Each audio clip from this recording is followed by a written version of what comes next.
I think as this channel develops, we arrive at a point now where it's really boiling down to what I want to do on here, what I'm trying to do, what the aim of this channel is, what I'm trying to discuss and explore. And this has happened because of the excellent pushback that I get in the comments, which despite what people say, if it's not personal, if it's just discussing the points, I absolutely welcome. And the reason why I am in there replying so much is because I enjoy having the conversation. Obviously, if I didn't enjoy it, I would not go near it and I'd just ignore it like a lot of YouTubers do, because they can't deal with having that sort of pushback on that level. I have to say before it carries on, if anybody says something about my personality, about my essence, about who I am as a person, based upon what they see on here, then I believe that that is a toxic interaction. I believe that it is it's basically the method by which people are demonized in our society at the moment, and I'm not going to tolerate on my channel, because it is my channel. There is an aspect of me in terms of what I believe in terms of free speech, which I feel that those comments should be left there, and I try and leave them there as much as I possibly can. But in the end, I think because it's my channel and I'm in control of it, so this is not like a public square. YouTube should be a public square, and that censors comments all the time. And every time YouTube censors a comment, and this only seems to come from those on the left, I'm afraid, the commenter blames me every single time, and they believe that I'm deleting the comments. So I see this all day long. So I see a certain aspect of people wanting to control the narrative, wanting to personally attack me, so it looks like anything I say should not be listened to, and trying to blame me for controlling what they're saying, as though they should be allowed to say whatever they want on my channel. These are the ethical, moral discussions that are going on here. Now, the thing is, what's my specialism? Am I a philosopher or a psychologist? What am I? Well, I am a musician, and I'm a music teacher, and that's how I've spent my life, in music education and in music. Before that, I was a painter, and my academic qualifications were in fine art, which did contain some sort of philosophical, mainly postmodernist, but there was a philosophical framework to what we studied. Later on, I then did what's called a PGCE, which is a postgraduate qualification in education. I passed the first year, which was the academic aspect, and the second year required you to go into teaching. And at that point, I was teaching full time, so that would have been a no-brainer. The problem was that in that second year, I got offered the gig with Robert Plant, and it was a choice between staying in that qual and doing the teaching, or leaving and going on tour with Robert Plant. So I never finished the qualification, so I don't have it, but I did do the first year, which was basically a postgraduate study of education, which meant looking at psychology. So that is the limits of my academic background. It's not huge, right? I believe that the knowledge I've got and what I talk about here hasn't come from there. It's come from my it's come from me teaching in education, having to write level 3 courses and degree level courses, and work in that framework, and get the college that I worked at through the assessment, the QA assessment, which decided whether the qualification worked, you know, whether we were teaching it correctly and delivering the criteria correctly. And in that, I think I learned a lot about sort of academic rigor and the sort of frameworks, epistemological frameworks under which we think about the arts. And that's what I brought to this channel. Now, for the past 40 years, I have had a growing disagreement with a certain aspect of philosophy. Now, most philosophies, in my opinion, are limited. That's why we have philosophy. There's no one has yet come up with any overarching idea about how to understand what we understand, right? And so every philosophy when taken to a dogmatic level, starts to have terrible faults. And those people inclined to push ideologies to that point, whether it be communists or Marxists or Nazis or fascists, or people who follow modern identity politics, when pushed to that point where it cannot be questioned, right? When we start to see this doctrine of, rather than criticising the argument, criticising me personally, right? When we get to that point where people thinking that I must be censoring comments because the person who is pushing back would censor what people would say, okay? Because if you follow the ideology of identity politics, you have to censor what people say, right? And that is because when I say identity politics, I mean something very, very specific, right? I am not talking about identity, okay? No, I am not talking about identity. Anyone who tries to claim I don't believe in identity is off their head, right? Identity is a thing, we all have it. I'm a drummer, right? That's my identity. And so this video is looking ever so jerky at the moment. I wonder why that is. I wonder why that's so jerky. I hope it's not jerky when it's done. So those little things that happen when you're doing a video, you know, you're in mid-flow and then something creeps in from the outside, and as a YouTuber you're supposed to ignore those, and I never do. I always comment on them because they're part of the experience.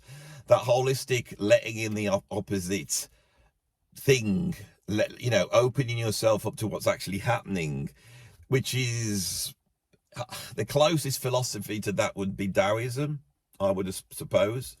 I've got that aspect in me, you see. There is that aspect in there, and for me that is completely opposed to identity politics. And so the point here is, when I mentioned identity politics on this channel, I am not talking about politics that has come out of considering one's own identity. Not at all. So I'm a drummer. I identify as a drummer. You could say that drummers have a culture. We had the UK drum show at the weekend. I didn't go. Why did I not go? Because I no longer feel part of that community. I don't feel like I would be a part of it if I went down. And I felt a little bit rejected by it, in a sort of annoyed, sort of left out feel that I have, which I've had throughout my whole time in the music industry, and it's probably my problem, right? It's probably a problem I have, that I can't let things go, and I'm quite what's the word? I was going to say vindictive, but if I feel scorned, if I feel kept out of something, then I don't react well, because I have a anxiety about being an outsider. And I've spoken about this as well, you see, and that is also part of my identity. But you have to understand, if I go into self-examination mode, as I just did then, and thinking, why didn't I want to go to the UK drum show? You know, why did I feel scorned? Right? I'm aware of aspects of me that are not healthy, right? And in the same way I just let in the idea that this camera work might be jerky, and that might be affecting, you know, how this video is perceived. It doesn't look particularly high quality to me, and I let that one in. I'm also going to let in my own personal anxieties, my own personal prejudices. That's all going to have to come in as well. If I'm truly opened myself up to that Taoist aspect, I have to open myself up totally on these videos, and not to pretend to be something I'm not, right? But can I build a worldview on that? Absolutely not. All right. All I can develop, hopefully, is the ability to see how my prejudices and my emotions and my feelings and my subjective view of the world, my phenomenological view of who I am, my identity, in fact, is prejudicing how I see truth. Right? I have to let that in here as well. The part of our identity which is emotional, which is based upon feelings, which is the vast majority of it, right, is no way of elucidating truth. You can't make a moral statement about the world, really, except for you. All you can say is, I don't like this and I don't like that. And I don't like this and I don't like that is the basis of all racism and prejudice. Okay? This is not a simple black and white. If you talk about identity, then you are a follower of identity politics. If you frame the world within that identity, then you are a follower of identity politics, right? Because what I'm talking about here, as I've just tried to describe my specialism and justify why I'm here, is I am relating a lot of this stuff to the arts. Now, there is a subjective phenomenological aspect to the arts. That's almost what the arts are about, right? And then there is a negotiation that goes within the arts, right? To what is good, bad, beautiful, ugly. That negotiation is going on in the arts. The same thing is going on in politics, exactly the same thing. And that negotiation is going on there. What people don't seem to realise is that when I say identity politics, I'm not even talking about the politics of Martin Luther King. I am not talking about the politics of the civil rights movement, right? That's a different politics. That's 60 years ago. Over the past 60 years, the framework, the ideological framework that tackles with the very specific view of the world, which basically puts people into identity categories, right? These identity categories are massively strong, right? Let's say you have blacks, you have gays, you have women, right? That grew out of the civil rights movement. Obviously, in the civil rights movement, they all were saying we all want to be the same, we all want to be treated the same, we want the same rights as everybody else. It was a trying to achieve a unity between these identity categories, which is why Martin Luther King's intention in the future, which has been much argued over because of the split that happens in identity politics, his intention in the future is those barriers would be gone.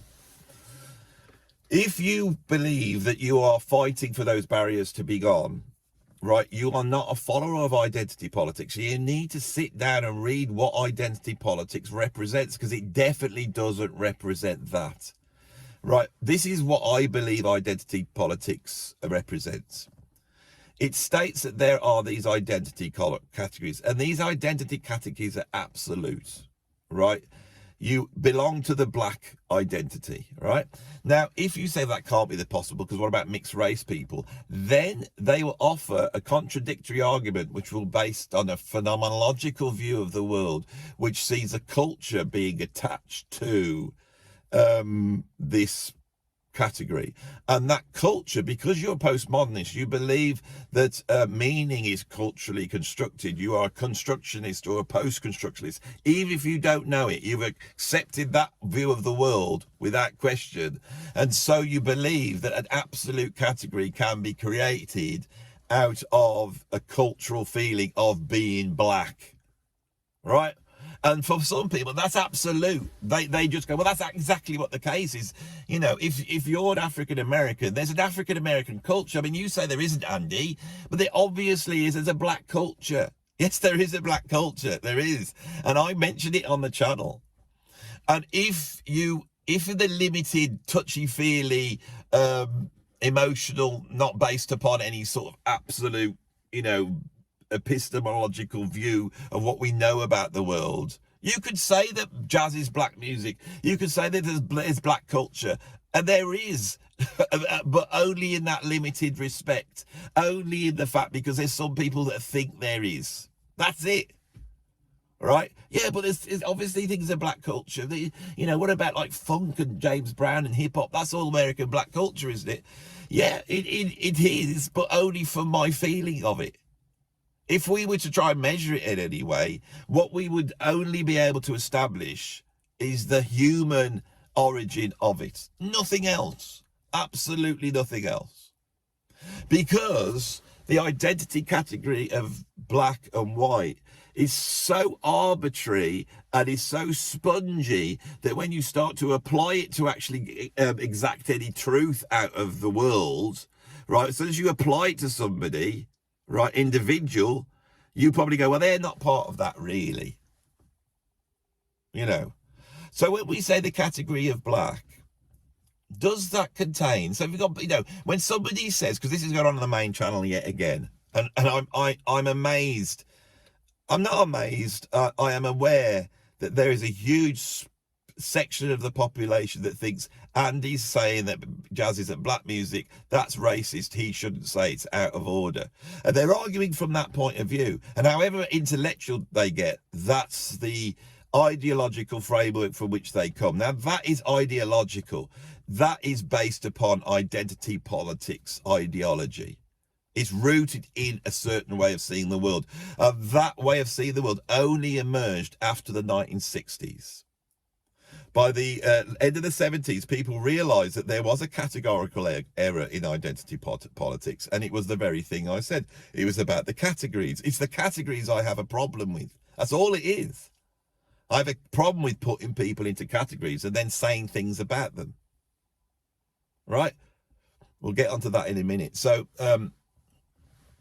they saw the same fault, and the way they saw it, because they were so based in their worldview, that I could, even within their worldview, they went, yeah, but what if you're a gay black man?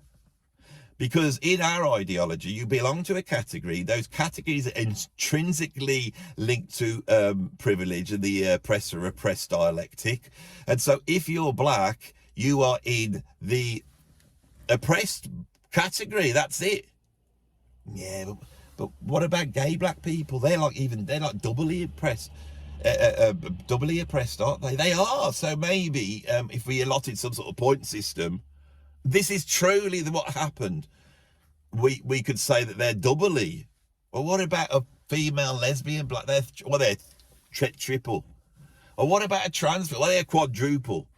And so intersectionality was born. Intersectionality really takes categorical privilege and pushes it to a point where it's absolutely absurd. Right? It's absurd what it's stating. Absolutely. Right? I am against that ideology. I'm not against identity. I'm not against people saying I'm a so-and-so and I see the world like this, and so I think this is my moral view of the world. Of course I'm not against that. That is not identity politics. And I really think some people don't know what identity politics is, and they don't understand the history, the philosophical history in the 20th century of all the multitude of ideas that have fed into creating the cultural view we have of the oppressor-oppressed. This is something that's emerged within liberal thinking.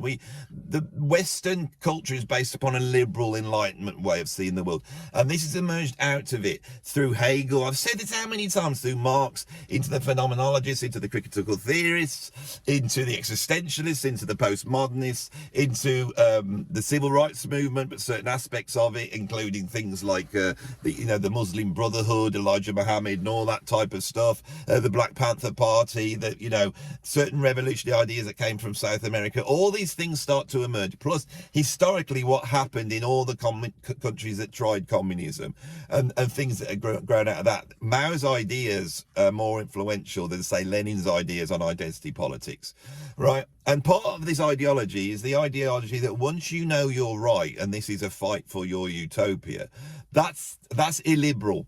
But people believe it. They go, well, look, this is obviously right. We have to enact this utopia. We're not going to achieve this unless we fight for it. So this is why all the revolutionary fighting talk comes in. And this is why you get the we's and the brotherhoods, because you have to join the brotherhood or be damned, right? This is identity politics, right? You're going to aim for that utopia, and you're going to have to do it by either force or persuasion.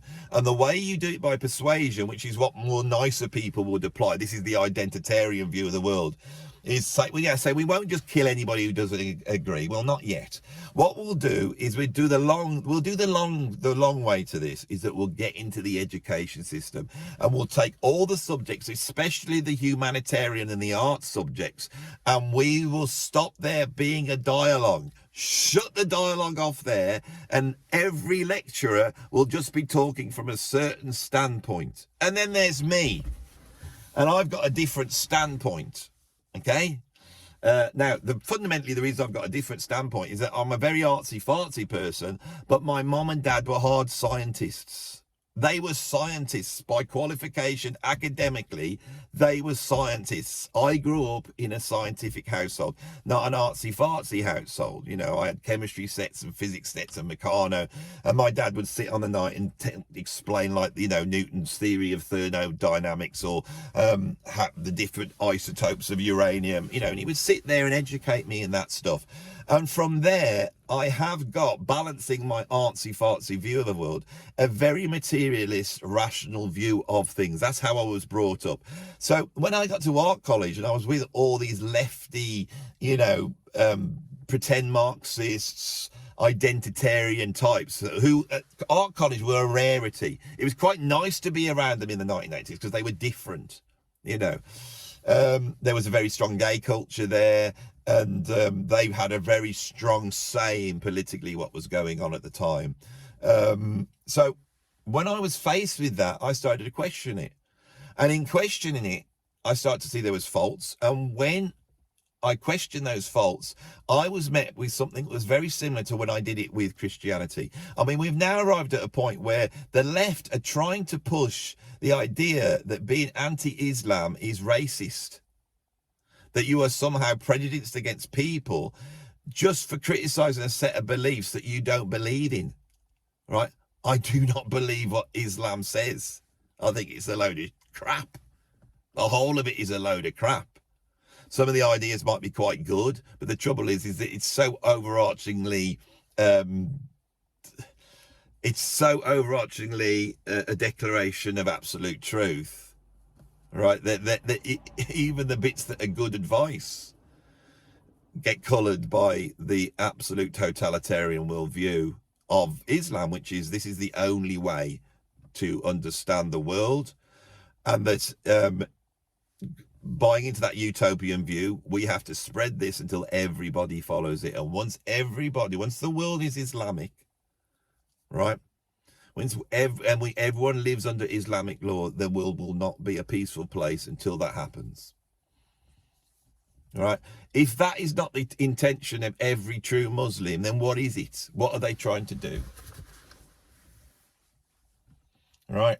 And identity politics has allied with that, even though it's anti-gay, anti-trans, anti-women. It's allied with that because it has the same ideological, totalitarian ideological worldview. And that's why people get angry. That's why they think it's all right to be violent. That's why they think it's all right to shut people up. They're angry. How dare somebody say this? How dare somebody say that jazz is not black music? This person doesn't know anything about our culture. Doesn't matter how much he's studied it. His skin colour and where he comes from totally determines what he knows and what he doesn't know. Because that is all that counts. All that counts is the skin colour or sexual orientation camp you belong into. And in there are people who are righteous and there are people who aren't righteous. And if you belong to the white, straight, middle-aged male one, you don't have the points. So you need to shut up and listen. You need to listen to us because you have not listened all this time. And the only way that we can redress the inequality and inequity that's happened under a white supremacy is by rebalancing it and doing the same back to them. And I am not saying this out of a sense of joyous retribution. I'm saying it because it's the only possible way. So yes, get those little children to stand up in school and in front of their black, you know, pupils in the same class as them, get them to state that they're white and they need to do something about it. They need to wash the very whiteness off themselves. They need to denounce themselves. They need to come under our ideology. Because that's what the whites did to the Africans when they took them to America. Our white meta-narrative of white supremacy was forced on black people. They were forced to see themselves as being inferior. But the noble black person fought against this, and they emerged out of it triumphant. And within that, they got together and they invented jazz. Solely, it's a creation of black people. And it doesn't matter, Andy Edwards, whether you have evidence for this or not. It doesn't matter what you have said about it in terms of coming up with a story that is based upon factual evidence about how jazz was created. Right? Because we're not talking about truth. We're talking about the noble spirit of the black man. The black man is this. I mean, I'm trying to say this as logical as I possibly can, but you get to a certain point when you go, you realise, no, you're not. No black people aren't noble. Oh, Andy's so... You hear what Andy just said? Black people aren't noble. Yeah, because nobody's noble. Only noble people are noble. There's a category of people, and it's called noble people, and that's what the noble people are in. But most people aren't in that category. There's genius musicians, and most people aren't in that category, right? Now, there is a historic thing that because jazz was a novelty music, and it was a low music, and it was... a highly new music that did things that other music hadn't done before. In American culture, the black citizens were able to express their genius within the realm of jazz. Now, for me, that's a statement of the fact that black people are not a separate category, that they are the same, and their genius level, their intelligence is exactly the same as everybody else, and that the reason why we haven't seen that historically is because they've been subjugated. But in the realm of jazz, because jazz, people are arguing about the early days of jazz. In the early days of jazz was not an art form. It was just a cool marching music that everybody loved because they could have a dance to it, right? It was taken by black musicians and they turned that into genius. Hip hop's exactly the same thing. But if you want to look at the factual genesis of hip hop, who's white involved in that? Nobody. So there's a certain point where I go, yeah, hip hop could be made by anybody. Puerto Ricans were involved in the making of it. I don't think many white people were, but it was created out of, stuff that Giorgio Moroder did, who was white, and definitely what Kraftwerk did that was white. So the actual lineage isn't black. But if you want to say who created it, yeah, it was black people that created it. That's true. Bebop was created by black people, right? What white musicians created bebop? Name one. They played it later on, but not jazz, right? I ain't going to say, because it's not true. It's just simply not true. I'm not doing it to be a twat. It's just not true. I'm finding when I get on here now and talk on the politics channel that these videos are ending up, need to go on the main channel. So I don't know what to do about this one. What I was trying to do on this is show how me criticising identity politics is a very specific criticism of a very narrow, specific worldview, and that worldview affects arts and music, how we understand it, on a massive level. And I am challenging that because in the end, I'm a musician talking about music. That's it, right? And the people who think that I am disrespecting black culture, right, and that is wrong, right, I will disrespect every single culture going. Bottom line, I'm not here to respect any culture. I don't respect cultures. I don't respect the Nazi culture. I don't respect the Italian fascist culture. I don't respect the culture of right-wing, far-right yobbery that exists in the United Kingdom. I don't respect that culture. All these different cultures I don't respect. But most cultures, when I look at them, the culture of being an anxious person, if you said, do you think that culture, do they see the world in a truthful way? No. That's an aspect of their culture. It's not disrespecting it. Well, it is, because I don't respect what they say in terms of truth. Anybody who belongs to the bad mental health culture, I wouldn't listen to what they say about how the world works.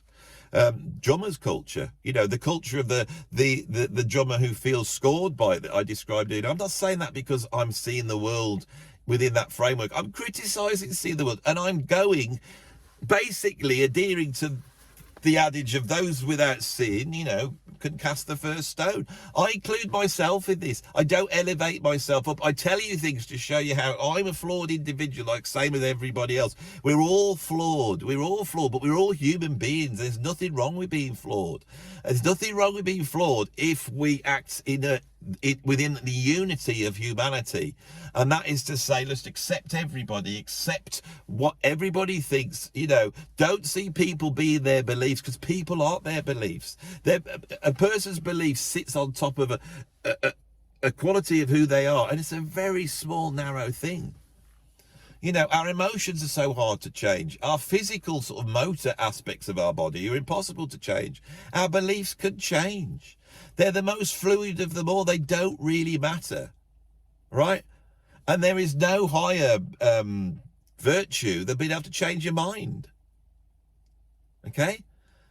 And so those who are thinking, reacting like Pavlov's dog to me saying, I don't think jazz is black music. That Pavlov's dog reaction is the problem.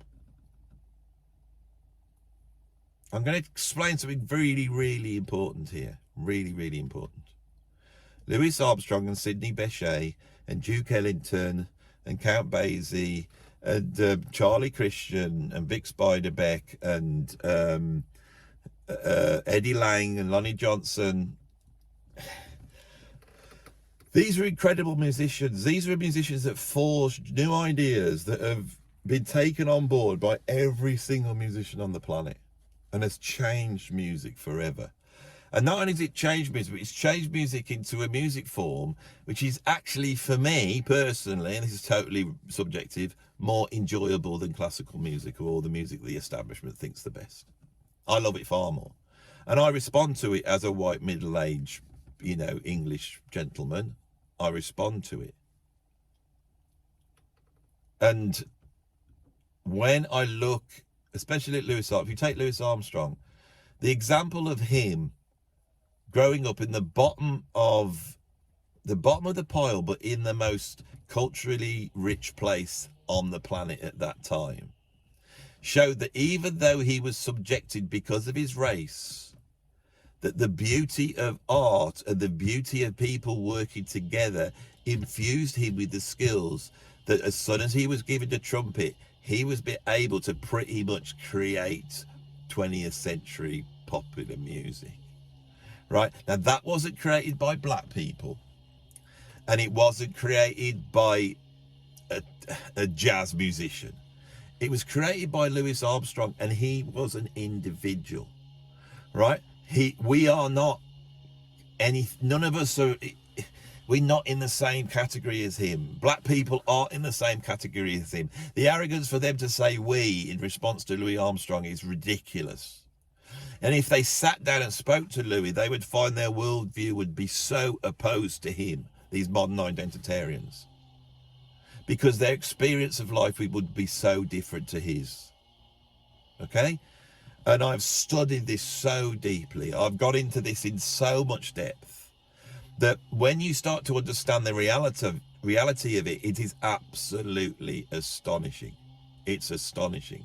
And the only explanation of it was Louis Armstrong felt music so deeply that he was able to take it and pick it up in his hands, and the want to reach people on the level he wanted. This is the one thing that Louis Armstrong has that no other jazz musicians has, is that massive desire to reach people.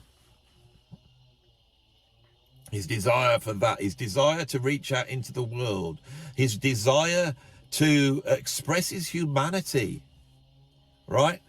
That is the thing that stopped racist twats from believing that black people were a lower type of person that could be subjugated or kept separate.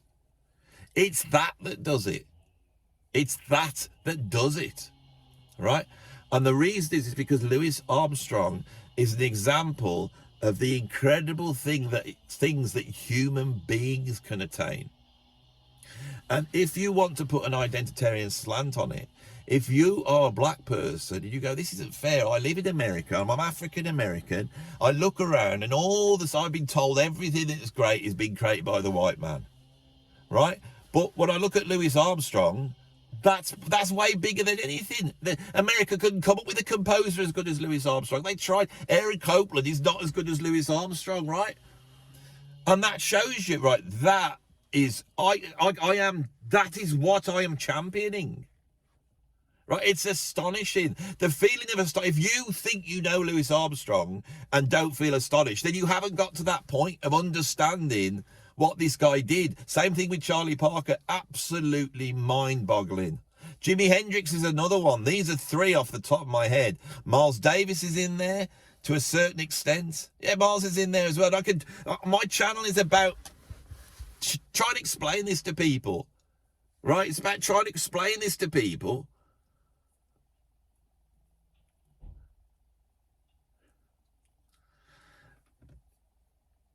Right, so I go through life feeling that my intentions here are completely misaligned by a certain section here in the comments. And why? Because of identity bloody politics. Because of an ideology, the lens they're seeing it through. I'm pretty sure if we sat down and spoke and you could lift that away and really get to the bottom of it, they would realise that we actually all want the same thing. You know,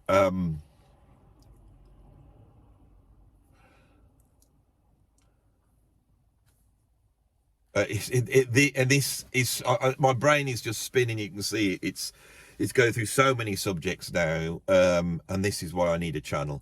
And the problem is that on the main channel, again, the lefty identitarians will not allow me to talk about anything, and so they'll tolerate me joking and being a fool and being funny, which brings the viewers in.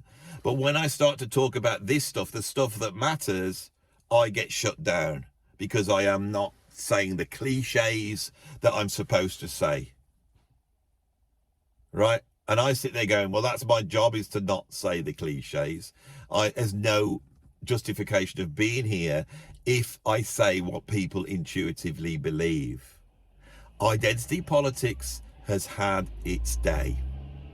As an ideology, it has become too dogmatic, and as soon as it was starting to be wound into our establishment, which was part of the political program of it, it starts to become an incredibly toxic thing, and that is now being seen by society. And as it has been poked at, which has happened in the last 10 years in mainstream, it was being poked at for years and years before, believe me. I was having these conversations in secret with various philosophers and psychologists and scientists 30 years ago, all right? And we knew not to say them in public. But in the last 10 years, it's become a public discussion, and what we have had is an incredible split between these two camps. And now we live in a country that in America and England, every weekend you can see people on the streets arguing and not listening to each other. That's the situation we're in, and that could well collapse society fundamentally. And my solution, and I might be right and I might be wrong, because I haven't got the arrogance to think I'm right totally, and I might be wrong here, but there's a part of me that goes, well, look at Louis Armstrong, look at him, wasn't he amazing? Now, the thing is, the identity lots have a problem with him. You know what they don't like about Louis Armstrong? Is that he appeals to everybody. You know what they don't like about Louis Armstrong?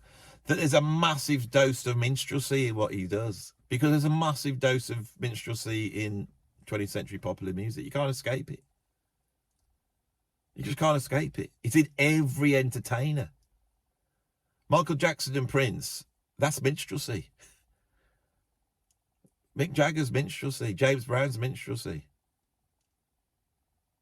You know, the Beatles didn't come out and do all that dancing around and doing all that thing and moonwalking and all that, did they? Where the hell do you think that comes from? You know, it's quite bloody obvious this is. Look at the history of it. Look at the history of it. This one is going to have to go up on the main channel.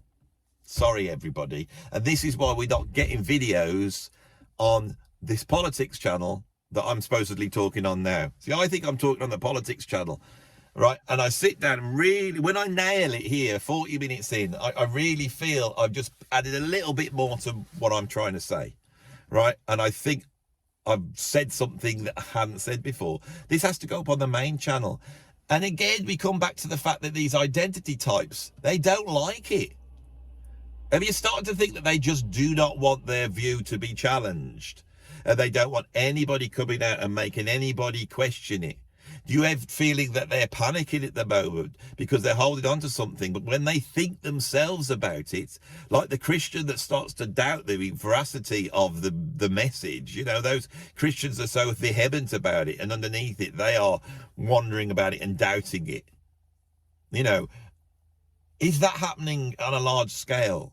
Well, when I come out and talk like this, they are almost like going, no, Andy, don't say it, don't say it. It sounds like you're making sense. It sounds like you don't know that we created jazz. I don't care how ridiculous it sounds. We, the black people, created jazz. So, in your category of we, the people who don't agree with you, who are black, who don't think it's true and they agree with me, are they in your category? Yeah, yes. No, yes, they are, because they're brown, but they don't agree with it, so they can't be in the category, can they? No, they can't be in your category if they don't agree with it. No. That's called philosophy. It's so simple that that's the categorical error that I have been going on about all the time. Well, the category still works. It doesn't, I'm afraid. It does. The black category of black does. It is a thing. No, it's not. I'm afraid it's not. There is a black thinker called Albert Murray who wrote about jazz and culture, and he came up with the idea of the omni-American.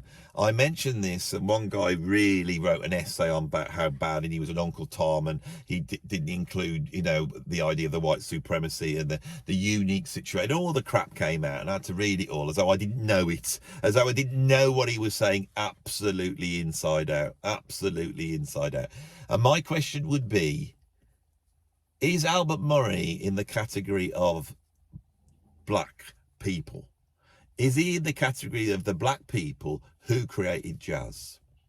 Is the man who said that black people didn't create jazz, is he in the category of those who created jazz? And then we look at the veracity of it. Some bloke who's talking to me on the internet, is that person more knowledgeable than Albert Murray about the history of jazz?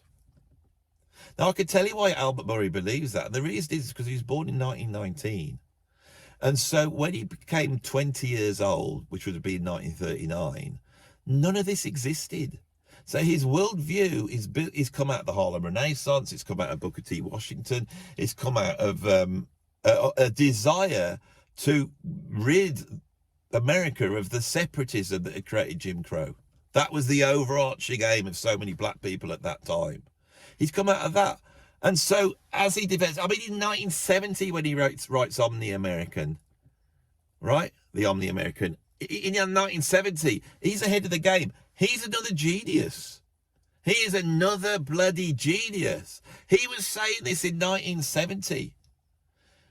And people just want to throw him out and call him an Uncle Tom. What does that sound like? If you step back, if you're neutral in all this, watching this conversation, step back out of it and go, which one do you think is right? The guy that grew up, had studied culture, the jazz history, and knew it inside out, had come up in a time when it actually existed within Jim Crow, was alive and adult enough to have listened to Lead Belly sing the Scottsboro Boys and be aware that if he put a step wrong, that he could easily end up on the bottom of a bloody lynching noose. Okay, that's him, right? Which one do you believe, him who is saying this stuff in 1970, right, or the person that is living a comfortable life now in America, that is not enslaved, is not a part of Jim Crow, is on the internet and is privileged enough to be able to come and involve herself in this Western liberal discussion that's going on here, unlike the people who live in, say, North Korea or various other countries that live under totalitarian states, right? So they have an aspect of privilege, right? which one do you believe? All right? Anybody who watches my channel will know that I'm discussing privilege all the time. And I am trying to put out ideas that will battle against prejudice and help people that have less privilege. And I'm trying to show how it's not just science and logic and truth that will help that it will actually be helped far more by the arts. But we have to let the arts be. We can't have identity politics go next to the arts because it absolutely destroys the arts. You know, Nazi Germany, Italian fascism, Russian art, Chinese art, there's no art there. It's just propaganda. There's no art. Once you start prescribing what people should be able to say and not say, you no longer have art. It disappears straight away as soon as you put any constraint on it. It disappears straight away. The power of it is diminished straight away as soon as you do that. When somebody is online and going, yeah, well, I believe in freedom of speech, but I don't believe in freedom of consequence, because somebody might say something and I might not see it. I might not get taken in by it because I'll be able to see that it's a racist thing. But someone who's a bit stupid might not be able to see that. And then they will listen to it and they will become a racist, the same as the person who said it. And I need to look out for those poor people who are more stupid than me. So we do really need to think of the consequence of things and control what people say, don't we? We do need to do that, don't we? Because if we don't, then the whole world will turn racist on my way of seeing the world, because that's how I see it. And I know I'm not a totalitarian, I'm not a utopian like Andy says, but I do think we should be allowed to say whatever we want. No, that's the whole argument here. We should. Now, if I was going to put my money where my mouth is, and this keeps coming up, I keep thinking, shall I do a video where I say the N-word? Right? Shall I say the N-word online?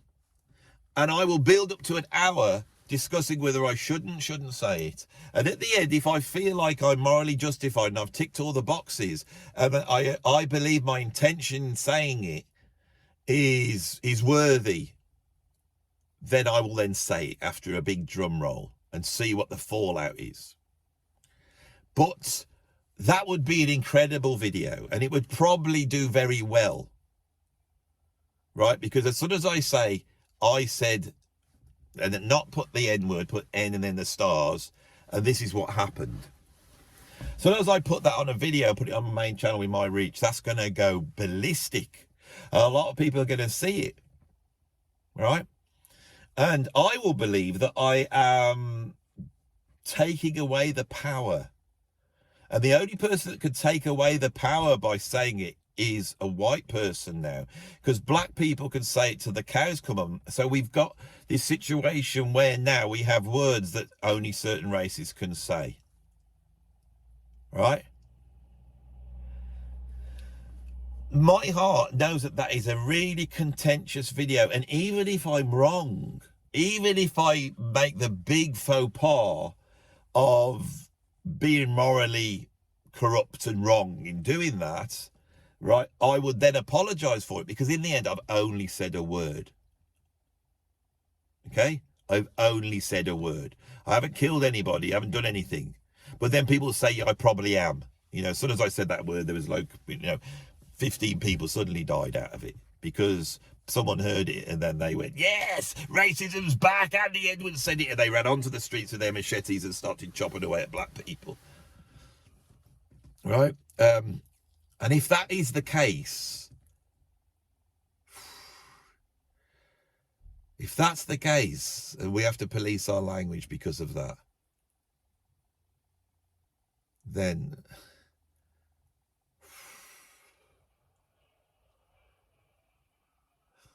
I can't help but think that those people who did that are murderers. And they have justified their murdering. And what we do is we don't tolerate the justification of murder. When somebody stands up in court and says, I went out and chopped up black people because Andy said the N-word on YouTube. Someone says that, you go, no, that's not a good excuse. That is where you put the pressure, not on the person saying something. And this, my point is that you can see I'm a trained artist.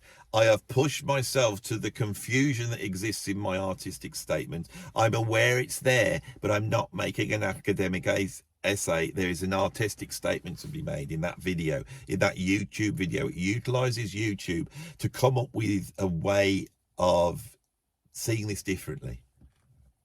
But of course, if I did and there was no fallout, and if I came out and there was loads of black people saying, I just don't care whether Andy says it or not.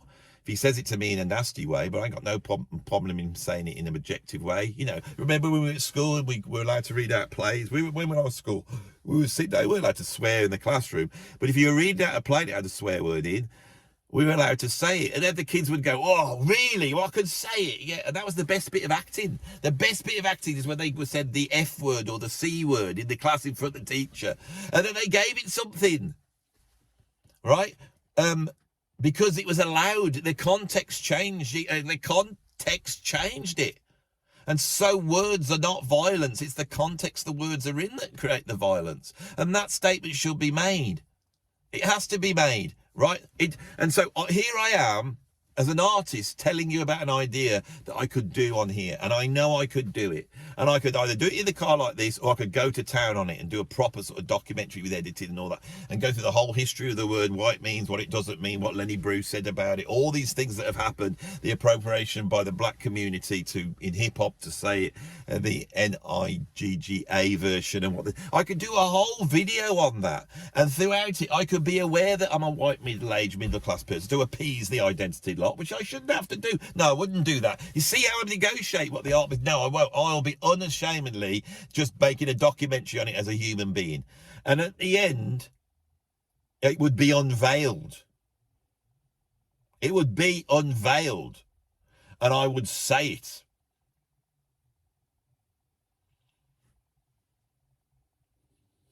But of course, I'm never going to do that. Why? Because we now live in a society that is limiting what art can do. It's limiting what art can do. And that's the bottom line. And without that, as Lenny Bruce said, it retains that word to have the power that when push comes to shove and some kid has been, ganged up on in some school somewhere, that those kids can get him by calling him the N-word. All they have done is sharpen the bloody blade that's on the side of that word. That's all they have done. This has been a good video. I feel like when I get to the end of the video, sometimes I go, I didn't nail that. This one, I think I'm really able to get to a whole bunch of subjects that are really important to me anyway, hopefully to people who watch the channel. I don't know where it's going to end up. I thank those who are pushing against me, and I thank you for the politics channel. When I sit down, the politics channel is like a 10th the size, if not that, it's probably a 20th of the size of the main channel. And yet the conversation, the comments are huge. So this politics channel, there's a big discussion, and I thank you all. Every single person that's pushed back on me, the guy that's been pushing back at me on identity has done it in a completely mannered and reasonable way. When it's got a little bit heated, they've deflated it and stepped back a little bit, but still held me to account all the way through it. I appreciate that, because it's that person, I won't name them, it's that person that has inspired me to do this video. Now, I'm sure they don't agree with what I've said. I'm sure they don't. And I don't agree with what they said. Oh, but I wish I could shake their hand now, because that handshake, maybe even put my arm around and say thanks for that. And, I hope, that you appreciate what I'm doing, even though you don't agree. And that me putting my arm around that person or giving them a handshake, for me, that is more powerful. That's more important than the conversation we're having.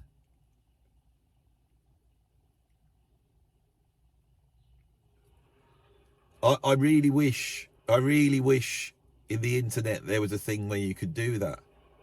I really wish that people could actually see each other face to face and see the humanity that's in front of them. And I really wish we could create a moral compulsion, a sort of a cultural compulsion, that when you have a disagreement with someone and it's political, not a personal disagreement on someone's done something bad to you, but when you're just talking about things that aren't related to us individuals, we're talking about politics, that at the end of it, there is a societal compulsion to shake hands and give the other person a hug and say to them something positive about them, so that they know that there is still love in that conversation if you care to look for it. You know, this person that's been pushed against, I mean, you look at the comment, it goes on and on and on, on and on and on. There's so many comments and replies. But I've kept going. The bloke's never got on my nerves. In fact, he's been very reasonable. He's held me to account. All the way down the line. He might hate my guts, but I don't feel like this guy does. What he is annoyed with is the feeling that I am not dealing with it directly. I'm not dealing with his point directly. And I promise you, from my point of view, I am really confused of actually what he wants me to deal with. And in there, I'm very aware that in that place, in that dark place that I don't understand, and in the place where I keep saying I'm not talking about identity, I'm been talking about a very specific thing in identity politics. In that black space, so the bit where we're both confused and it hasn't been able to be resolved, right? There is probably an answer. And that answer will be usually the same conclusion that Forrest Gump comes to at the end of Forrest Gump. And I have a whole video for the members that's going to be coming out soon on my main channel, which deals with this Forrest Gump statement. But after Forrest Gump has lived his life and done all the stuff he's done, he has come against two basic ideas about how the universe works. The first one is the fact that his mom said that everything's a meaning, and that he's a positive person and he should embrace himself, and there's a meaning to what he does, and you just got to go out there and live it. Now, the irony is that he has sort of lived a random life and done all these weird things, but they've actually affected every aspect of American history. And then his friend, Dan, is it Sergeant Dan or Colonel? I can't remember, but the guy that was ahead of him in the Vietnam War that then loses his legs. He's an atheist and he just believes that we're just floating in the wind. The film opens up with a feather floating in the wind, and it floats around, and it makes a statement straight away. Is that feather destined to land at the foot of Forrest Gump and then motivate the whole story that we're about to see? Or was it just floating in the wind? And when his wife dies and he's speaking over her grave, there is a scene where he says, these are the two ways of seeing the world. And he says, I think both of these things are happening at the same time. And I think this is the problem, is that human beings, we have to delineate these two things. But within this conversation, right at the heart of it, is actually a thing where this is existing at the same time. And so if I am really honest myself, as I come up to the hour, and I'm going to get to the conclusion of this video, and it's going to have to go on the main channel, I'm afraid, because it's contextually fits there much more than it does, you know, on the politics channel. As I get to the end, the truth is, if you ask the question, is jazz black music? It is, and it isn't. It is both of those things at the same time. That is the truth. It is and it isn't. That doesn't mean I don't know. That means it is both of those things at the same time. Right? Think about it. It's both of those things at the same time. It's as much not black music as it is black music. Okay?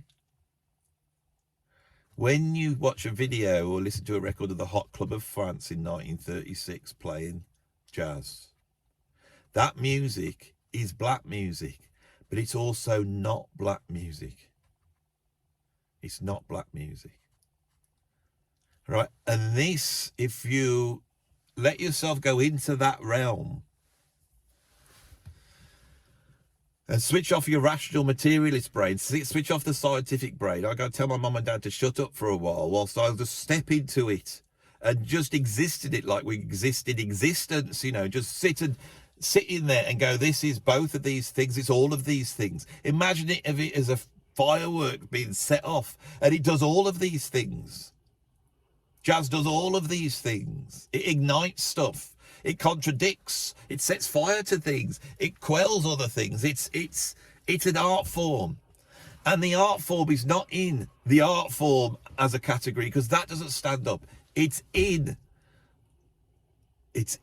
bloody... it's in the bloody sound. It's in...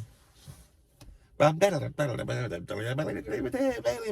sing the cadenza to West End Blues, and it's not possible because it's such a work of genius. But it's in there. Go and listen to the opening trumpet cadenza of West End Blues by Louis Armstrong. That is black music, and it's absolutely not black music.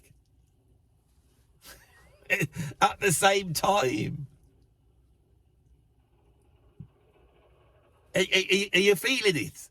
Are you feeling it? Are you feeling it? That's the question. Are you feeling it? Do you get it? Do you get it? Do you get it? I'm looking at you now. I'm not looking past you, because I've been looking at myself. Right. Go and listen to Louis Armstrong. Go and listen to that cadenza. Go and listen to West End Blues. Are you feeling it? Are you feeling it? Right? Are you feeling it? That's the question. Are you feeling it? That's the question. That's all it is. And if you're feeling it, then it's black music and not black music at the same time.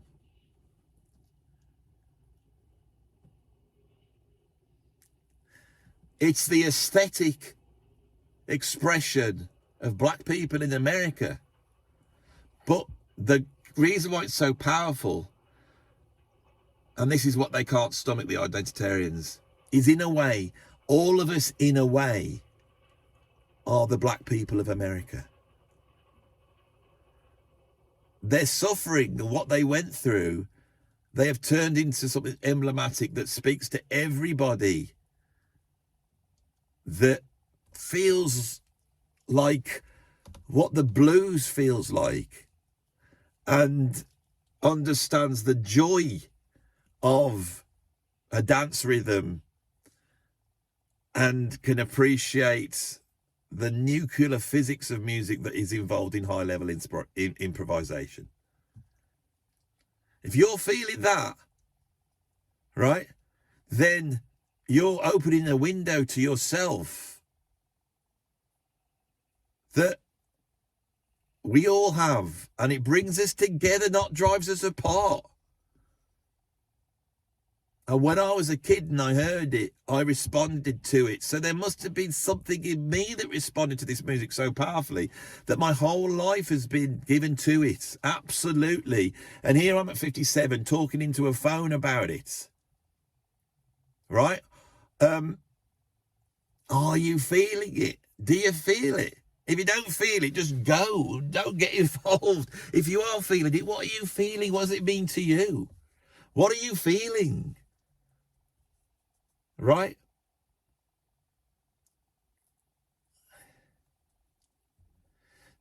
All this music, 20th century music, all the music has soul. And we have to ask ourselves what soul is. Is it a spirit that exists in the music, or is it a certain type of expression? See the dichotomy that exists just in the word soul. Which one is it? Well, it's both of those things. This is what is fundamentally at the bottom of every piece of great art. And it's what it makes it so different from trying to find out what truth is, or right and wrong. That feeling is,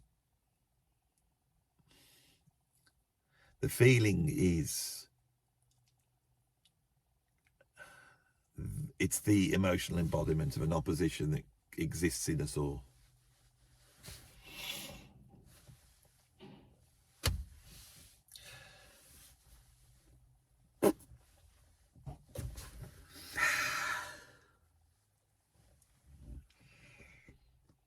The best conversations happen in the car. Bye bye, everybody.